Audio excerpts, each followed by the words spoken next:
D ব্লকের oxidation স্টেটের যে এই থিওরিটা তোমাদের মনে করে যেতেই হবে, কারণ কি অক্সিডেশন স্টেট থেকেই তোমাদের বারবার হচ্ছে কোশ্চেন আসে যে কোনটা আমাদের +7, মনে করো দুটো দিয়ে দিল, একটা ক্রোমিয়াম দিয়ে দিল, একটা ম্যাঙ্গানিজ দিয়ে দিল, দিয়ে ক্রোমিয়াম দিল +6 আর ম্যাঙ্গানিজ দিল +7, ক্রোমিয়াম দিয়ে দিল আমাদের +6 স্টেট এবং ম্যাঙ্গানিজ দিয়ে দিল +7 স্টেট। 1 মিনিটের কনসেপ্ট, একটু চুপচাপ শুনে নাও, তাহলে এখান থেকে 1 নম্বর তোমার কনফার্ম, কারণ ওরা ডি ব্লকের অক্সিডেশন স্টেটের বাইরে প্রশ্ন পাই যেতেই পারবে না, এবং স্টেবিলিটি দুটোর মধ্যেই কোশ্চেন আসবে। ওকে, এটা মোস্ট ইম্পর্টেন্ট একটা চ্যাপ্টার, ভালো করে বুঝো। যখন আমরা ক্রোমিয়াম +6 +7 এই দুটো স্টেবিলিটি দিয়ে দিবে, তখন মনে করো তুমি বলে দিবে হ্যাঁ এটাও এক্সিস্ট করে, এটাও এক্সিস্ট করে, দুটো এক্সিস্ট করে, কারণ +7 এক্সিস্ট করে, কিন্তু যদি ক্রোমিয়াম +7 দিয়ে দিত সেটা আমাদের এক্সিস্ট করতো না। কীভাবে হচ্ছে এটা? মনে করো স্ক্যান্ডেনিয়াম কি জানো তো, আর্গনের পরে কি হয়? এটা ডি ব্লক, 3D ব্লক। স্ক্যান্ডেনিয়াম থেকে আমাদের একদম জিঙ্ক পর্যন্ত কি বলো, এটা 3D ব্লক, তাই তো? Scandium, titanium, vanadium, chromium, manganese, iron, cobalt, nickel, সিউ, জেডেন, কপার, জিঙ্ক।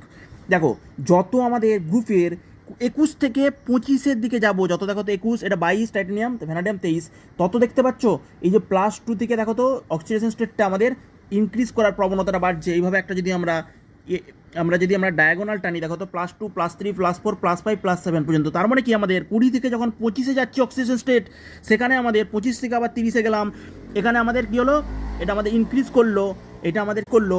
আবার এখান থেকে যখন 25 থেকে 30 যাব, তত ডি ব্লকে ডিক্রিজ করবে, কারণ আনপেয়ার্ড ইলেকট্রন। তোমরা যদি দেখো এটা 21 মানে আনপেয়ার্ড ইলেকট্রন একটা, ভাবো এখানে 18-র পরে ভাবো না, 18-র পরে তোমরা একবারে 20-র পরে ভেবে নাও, একবারে আমি যেটা বলছি সেইভাবে ভাবো, 20-র পরে ভাবো। দেখ 21 আছে, 21 থেকে দেখো একটা আনপেয়ার্ড ইলেকট্রন, সেখান থেকে 5টা আনপেয়ার্ড ইলেকট্রন পর্যন্ত যেতে পারলাম, আবার 5টা থেকে আবার এখানে কি আছে 10টা আনপেয়ার্ড ইলেকট্রন পর্যন্ত যেতে পারলাম। যত আমাদের, তার মানে কি মেন লজিক এখানে, আমরা আনপেয়ার্ড ইলেকট্রন যত বাড়ছে তার অক্সিজেন স্টেটের মান তত বাড়ছে।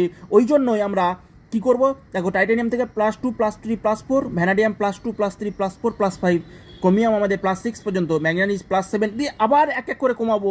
ম্যাক্সিমাম হবে আমাদের at the middle of the position of the 3D block, the oxidation state of Mn will be highest, okay, and it will exhibit +7 oxidation state only, okay, at the middle আমাদের highest due to the increase of the unpaired electron from left to right, if we move from left to right।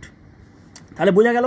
এবং এই D ব্লকের common oxygen state +2, কি বললাম, D ব্লকের common oxygen state +2, কিন্তু এইটা স্ক্যান্ডেনিয়াম কেন +3 দেখায়? কারণ আর্গন, এই আর্গনের কনফিগারেশনে চলে যেতে চায়। এই আর্গন 21 তো, আর 18 3 কত হয়, 18 3 21, ওই জন্য এইটা অনলি +3 স্টেটটা আমাদের স্টেবিল হয়ে যায়, ওই জন্য এটা +3, তারপর টাইটেনিয়াম থেকে +2 +3 +4 এইভাবে আমাদের ইনক্রিজ করতে